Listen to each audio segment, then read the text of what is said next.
നമസ്കാരം. മലയാളി വാർത്ത ഇൻസൈഡിലേക്ക് സ്വാഗതം. CMRL മാസപ്പടി കേസിൽ ED അന്വേഷണം തുടരണമെന്ന ഹൈക്കോടതി വിധിയിൽ പ്രതികരണവുമായി BJP നേതാവ് ഷോൺ ജോർജ് എത്തുകയാണ്. ഇന്ത്യൻ നിയമവ്യവസ്ഥയെ വിലയ്ക്കു വാങ്ങാൻ കഴിയില്ല എന്ന് തെളിയുന്നതാണ് ഈ വിധി എന്നാണ് ഷോൺ ജോർജിന്റെ പ്രതികരണം. പുതുതായി തെളിവ് ശേഖരിക്കണം എന്നും കരുതുന്നില്ല. കുഴൽനാടന്റെ കേസും തന്റെ കേസും രണ്ടാണ്. നടന്ന ക്രിമിനൽ കുറ്റത്തിന് ഇമ്മ്യൂണിറ്റി ഇല്ല. സംസ്ഥാന സർക്കാരിന് ഓഹരി പങ്കാളിത്തമുള്ള കമ്പനിയിൽ വീണ തിരിമറി നടത്തിയെന്നും അടച്ച GSTയുടെ ഇൻവോയ്സ് വ്യാജമാണെന്നും ഷോൺ ജോർജ് വ്യക്തമാക്കി. നൽകാത്ത സേവനത്തിനാണ് ഇൻവോയ്സ്, GST തട്ടിപ്പും നടത്തി. സംസ്ഥാന സർക്കാരിന് വേണമെങ്കിൽ കേസെടുക്കാം. വീണ ഇടനിലക്കാരിയാണ് എന്നും പ്രതി പിണറായി ആണെന്നും ഷോൺ ജോർജ് പറയുന്നു. ഇനി ഒരു തരത്തിലും ED അന്വേഷണത്തെ തടയാൻ ആർക്കും കഴിയില്ലെന്നും വീണ ചെയ്തിരിക്കുന്നത് ഗുരുതരമായ കുറ്റങ്ങളാണെന്നും ഷോൺ ജോർജ് പ്രതികരിച്ചു. കഴിഞ്ഞ 2 വർഷക്കാലമായി നിയമപരമായ എല്ലാ നടപടികളെയും തടയാൻ ശ്രമിച്ചു. ഇനി അതിന് അവർക്ക് കഴിയില്ല. EDക്ക് ഇനി കൂടുതലായി അന്വേഷിക്കേണ്ടി വരില്ല. SFIO അന്വേഷണത്തിൽ തന്നെ PMLA ആക്ട് പ്രകാരമുള്ള കുറ്റങ്ങൾ ചെയ്തിട്ടുണ്ടെന്ന് കണ്ടെത്തിയിട്ടുണ്ട്. കൂടുതൽ തെളിവ് ശേഖരണത്തിന്റെ ആവശ്യം വരില്ല.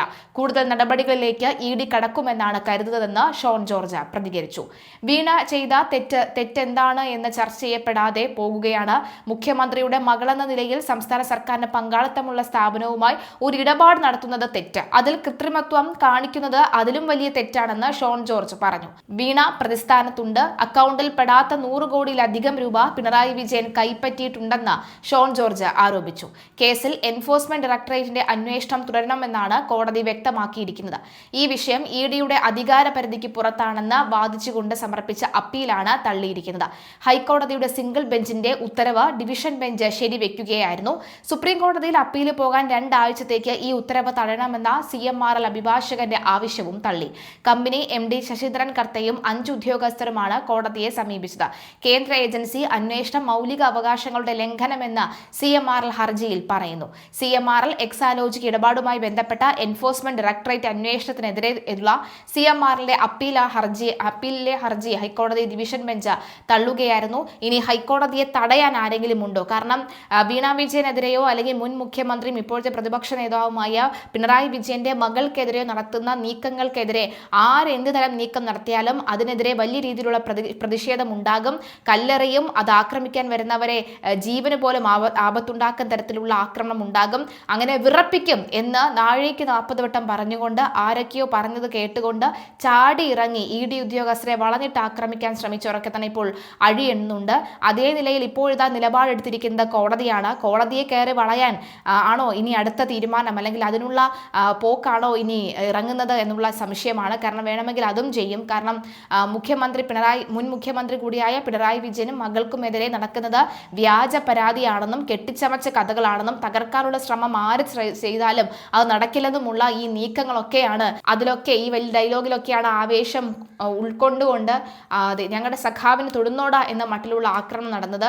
ഇപ്പോൾ കോടതി പോലും ഈ ഒരു നീക്കത്തിലേക്ക് കാര്യങ്ങൾ എത്തിച്ചിട്ടുണ്ടെങ്കിൽ അപ്പോൾ കോടതിയെ തടയാൻ അല്ലെങ്കിൽ കോടതിയെ അടിക്കാൻ, കോടതിയെ പൂട്ടാൻ നിങ്ങൾക്ക് ആരെങ്കിലും ഇറങ്ങുന്നുണ്ടോ, ആർക്കെങ്കിലും ധൈര്യമുണ്ടെന്നോ ചോദ്യവും ഉയരുകയാണ്. എന്തായാലും ജസ്റ്റിസ് KV ജയകുമാർ എന്നിവരടങ്ങിയ ബെഞ്ചാണ് വിധി പറഞ്ഞത്. ജസ്റ്റിസ് KV ജയകുമാർ മാത്രമല്ല, ഹൈക്കോടതി ഡിവിഷൻ ബെഞ്ചാണ് തള്ളിയിരിക്കുന്നത്. ജസ്റ്റിസ് രാജ വിജയരാഘവൻ, ജസ്റ്റിസ് KV ജയകുമാർ എന്നിവരടങ്ങിയ ബെഞ്ചാണ്. അതേസമയം വീണ വിജയൻ കോടതിക്ക് മുന്നിലുള്ള കക്ഷിയല്ലാത്തതിനാൽ അവർക്കെതിരെ അന്വേഷണവുമായി മുന്നോട്ട് പോകാമെന്ന് ED കോടതിയിൽ ചൂണ്ടിക്കാണിക്കുകയും കോടതി അത് അംഗീകരിക്കുകയും ചെയ്തിരുന്നു. വീണയുടെ ബാങ്ക് അക്കൗണ്ട് വിവരങ്ങൾ പരിശോധിക്കുന്നതിലും CMRLലെ ഉന്നത ഉദ്യോഗസ്ഥരെ ചോദ്യം ചെയ്യുന്നതിലും അടക്കമുള്ള നടപടികളുമായി ED മുന്നോട്ട് പോയിരുന്നു. ചെയ്യാത്ത സേവനത്തിന് പ്രതിഫലമായി 2 കോടിയിലധികം രൂപ കൈപ്പറ്റിയതിന് കൃത്യമായ തെളിവുണ്ടെന്നും വളരെ വിപുലമായ മാനങ്ങളുമായി കേസാണ് ഇതെന്നുമാണ് ED കോടതിയിൽ വാദിച്ചത്. എന്നാൽ EDക്ക് അന്വേഷിക്കാൻ കഴിയുന്ന തരത്തിലുള്ള ഈ പ്രെഡിക്കേറ്റ് ഒഫൻസ് കേസിൽ ഇതുവരെ വെളിവായിട്ടില്ല എന്ന് CMRL കോടതിയിൽ ആവർത്തിച്ചു. SFIO സമർപ്പിച്ച റിപ്പോർട്ട് ഡൽഹി ഹൈക്കോടതിയുടെ അന്തിമ തീർപ്പിന് വിധേയമായതിനാൽ അതിനെ നിലവിലൊരു കേസായി പരിഗണിക്കാൻ കഴിയില്ലെന്നും അതിനാൽ PMLA പ്രകാരമുള്ള അന്വേഷണം നിയമവിരുദ്ധമാണെന്നുമാണ് കമ്പനിയുടെ പ്രധാന വാദം. ബാംഗ്ലൂർ ഉൾപ്പെടെ 12 കേന്ദ്രങ്ങൾ നടത്തിയ റെയ്ഡുകളിൽ ലഭിച്ച നിർണായക വിവരങ്ങൾ ആവശ്യമെങ്കിൽ ഹൈക്കോടതിക്ക് കൈമാറാൻ തയ്യാറാണ് തയ്യാറാണെന്ന് ED കോടതിയെ അറിയിച്ചിരുന്നു. തുടർന്ന് CMRLനെതിരായ നടപടി വെള്ളിയാഴ്ച വരെ കോടതി സ്റ്റേ ചെയ്യുകയായിരുന്നു. CMRL നൽകിയ അപ്പീല് ഹൈക്കോടതി ഡിവിഷൻ ബെഞ്ച് തള്ളിയതോടെ മുൻ മുഖ്യമന്ത്രി പിണറായി വിജയന്റെ വാടക വസതിയിൽ കൂടിയാലോചനകൾ ശക്തം. മുഖ്യമന്ത്രി പദമൊഴിഞ്ഞ ശേഷം മകൾ വീണ വിജയനൊപ്പം പിണറായി താമസിക്കുന്ന ഈ വീട്ടിൽ വിധി പുറത്തുവന്നതിന് തൊട്ടു പിന്നാലെ മുതിർന്ന നിയമ വിദഗ്ധരും വിശ്വസ്തരായ ചില നേതാക്കളും എത്തിച്ചേർന്നതായാണ് വിവരം. ED നീക്കങ്ങളെ പ്രതിരോധിക്കാൻ സുപ്രീം കോടതിയെ എങ്ങനെ അതിവേഗം സമീപിക്കണം എന്നതിനെക്കുറിച്ചാണ് ഇവിടെ അടിയന്തര ചർച്ചകൾ നടക്കുന്നത്. ഹൈക്കോടതി വിധി ഉയർത്തുന്ന രാഷ്ട്രീയ പ്രത്യാഘാതങ്ങളെക്കുറിച്ച് CPM സംസ്ഥാന നേതൃത്വവും പലവിധ ചിന്തകളിലാണ്. ഇതുവരെ വ്യക്തിപരമായ ആക്ഷേപമാണെന്ന് പറഞ്ഞ് പാർട്ടി പ്രതിരോധിച്ച ഒരു വിഷയം ഇപ്പോൾ ഹൈക്കോടതി ഡിവിഷൻ ബെഞ്ചിന്റെ പരിഗണനയ്ക്ക് ശേഷം പൂർണ്ണമായ നിയമസാധുതയോടെ അന്വേഷണത്തിലേക്ക് നീങ്ങുമ്പോൾ അതിനെ എങ്ങനെ നേരിടാമെന്ന കാര്യത്തിൽ പാർട്ടിക്ക് കൃത്യമായ മറുപടിയില്ല. വരാനിരിക്കുന്ന CPM സംസ്ഥാന സെക്രട്ടേറിയറ്റ് സംസ്ഥാന കമ്മിറ്റി യോഗങ്ങളിൽ ഈ വിഷയം കടുത്ത ആഭ്യന്തര ചർച്ചകൾക്ക് വഴി തുറക്കുമെന്ന് ഉറപ്പാണ്. ജസ്റ്റിസുമാരായ രാജ വിജയരാഘവൻ, KV ജയകുമാർ എന്നിവരടങ്ങിയ ബെഞ്ചാണ് CMRLന്റെ ഹർജി തള്ളിയത്. സിംഗിൾ ബെഞ്ച് ഉത്തരവിനെതിരെ കമ്പനി നൽകിയ അപ്പീലിൽ വെള്ളിയാഴ്ച വരെ തുടർ നടപടികൾ കോടതി തടഞ്ഞിരുന്നു. കഴിഞ്ഞ 4 ദിവസമായി ED നടപടികളൊന്നും എടുക്കാത്തതുകൊണ്ടാണ് ഈ സ്റ്റേ നിലനിന്നത്. എന്നാൽ വെള്ളിയാഴ്ച അന്തിമവിധി വന്നതോടുകൂടി സ്റ്റേ നീങ്ങുകയും EDക്ക് പൂർണ്ണ സ്വാതന്ത്ര്യം ലഭിക്കുകയും ചെയ്തു.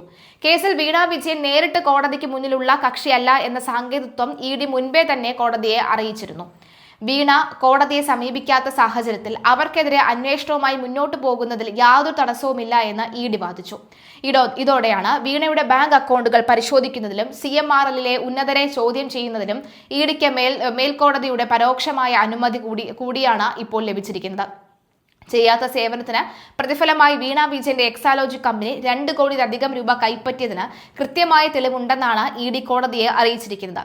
ഇത് കേവലം ഒരു സാങ്കേതിക പ്രശ്നമല്ലെന്നും വളരെ വിപുലമായ മാനങ്ങളുള്ള വലിയൊരു സാമ്പത്തിക ഇടപാടാണെന്നും ED വാദിക്കുന്നു. വിധി അനുകൂലമായതോടെ വരും ദിവസങ്ങളിൽ ഈ 2 കോടിയുടെ ഉറവിടം തേടി ED നീക്കങ്ങൾ ശക്തമാക്കും. അതേസമയം EDക്ക് അന്വേഷിക്കാൻ കഴിയുന്ന തരത്തിലുള്ള കള്ളപ്പണ നിരോധന നിയമപ്രകാരമുള്ള കുറ്റങ്ങളൊന്നും നിലവിൽ തെളിയിക്കപ്പെട്ടിട്ടില്ലെന്നാണ് CMRL കോടതിയിൽ ആവർത്തിച്ചത്. കമ്പനിയുടെ ഈ സാങ്കേതിക വാദങ്ങളെല്ലാം ഡിവിഷൻ ബെഞ്ച് തള്ളിയതോടുകൂടി പ്രതിരോധത്തിന്റെ എല്ലാ നിയമവഴികളും അടഞ്ഞ മട്ടാണ്. SFIO സമർപ്പിച്ച റിപ്പോർട്ട് ഡൽഹി ഹൈക്കോടതിയുടെ അന്തിമ തീർപ്പിന് വിധേയമായതിനാൽ അതിനെ നിലവിലൊരു കേസായി പരിഗണിക്കാൻ കഴിയില്ലെന്നായിരുന്നു കമ്പനിയുടെ മറ്റൊരു പ്രധാന വാദം. എന്നാൽ ബാംഗ്ലൂർ ഉൾപ്പെടെ 12 കേന്ദ്രങ്ങൾ നടത്തിയ റെയ്ഡുകളിൽ ലഭിച്ച നിർണായക വിവരങ്ങൾ ആവശ്യമാണെങ്കിൽ കോടതിക്ക് രഹസ്യരേഖയായി കൈമാറാൻ തയ്യാറാണെന്ന് ED വ്യക്തമാക്കിയതോടെ കളി പൂർണ്ണമായും കേന്ദ്ര ഏജൻസിയുടെ കൈകളിലായി. ഈ സാഹചര്യത്തിലാണ് CPMനുള്ളിൽ വരും ദിവസങ്ങളിൽ പുകയുന്ന ചിന്തകൾക്ക് വേഗത കൂടിയത്. പിണറായി വിജയൻ മുഖ്യമന്ത്രി പദം ഒഴിഞ്ഞെങ്കിലും പാർട്ടിയിൽ ഇപ്പോഴും അദ്ദേഹത്തിനുള്ള സ്വാധീനം ചെറുതല്ല. എന്നാൽ മകൾ വീണ വിജയനെ ED ചോദ്യം ചെയ്യുകയോ അറസ്റ്റ് പോലെയുള്ള കടുത്ത നടപടിയിലേക്ക് നീങ്ങുകയോ ചെയ്താൽ അത് പാർട്ടിയുടെ പ്രതിച്ഛായയെ പാടെ തകർക്കുമെന്ന ഒരു വിഭാഗം നേതാക്കൾ കരുതുന്നുണ്ട്. കോടിയേരി ബാലകൃഷ്ണന്റെ കുടുംബത്തിൽ നിന്ന് പാർട്ടി നേതൃത്വത്തിനെതിരെ കടുത്ത വിമർശനം ഉയർത്തുന്നതിന് തൊട്ടു പിന്നാലെയാണ് പിണറായിയുടെ മകൾക്ക് നേരെയുള്ള നിയമക്കുരുക്ക് മുറുകുന്നത്. കണ്ണൂരിലെയും സംസ്ഥാനത്തെയും പാർട്ടി അണികൾക്കിടയിൽ ഈ 2 സംഭവങ്ങളും ഉണ്ടാക്കുന്ന വികാരം ചെറുതല്ല. അതുകൊണ്ട് തന്നെ വരാനിരിക്കുന്ന പാർട്ടി യോഗങ്ങളിൽ നേതൃത്വത്തിന് വലിയ മറുപടികൾ പറയേണ്ടി വരും.